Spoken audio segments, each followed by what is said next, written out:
জয়মণি, চাচ্চু তোমার উপর কোনো অত্যাচার করেনি। মা বলো বলো, রাজা তোমার উপর কি কি অত্যাচার করেছে?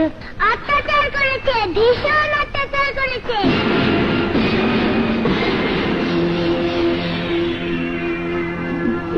বলো মা, জজ সাহেবকে বলো, উনি রাজাকে ফাঁসি দেবেন। বলো, রাজা তোমাকে কি কি অত্যাচার করেছে? অত্যাচার করেছে অনেক। চাচ্চু আমাকে আদরের সাগর দেখিয়েছে, মমতার নদী দেখিয়েছে, স্নেহময় জীবন দেখিয়েছে, যা আমার আব্বু আম্মু পারেনি। আমাদের বাড়িতে সবাই ব্যস্ত, আমার সাথে কথা বলার কারো সময় নেই, কিন্তু চাচ্চু কথা বলেছে।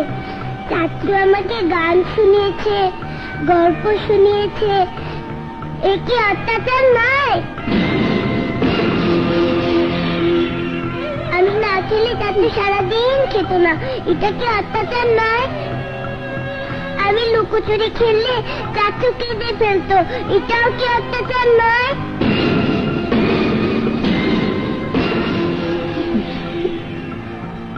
একবার আমার গুনে লেগেছিল, চাচ্চু রাতের পর রাত ঘুমায়নি। রাতে বিছানায় ঘুমাতাম, সকালে দেখতাম আমি চাচ্চুর বুকের উপর শুয়ে আছি। এসব যদি অত্যাচার না হয়, তাহলে আমার চাচ্চুকে ছেড়ে দিন জজ সাহেব।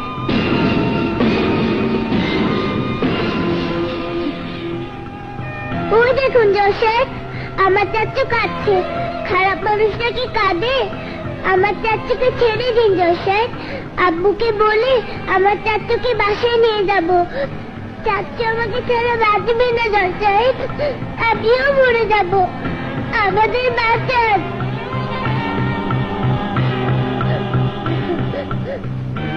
আমার চাচ্চুকে ছেড়ে দিন জজ সাহেব, দয়া করুন জজ সাহেব, দয়া করুন।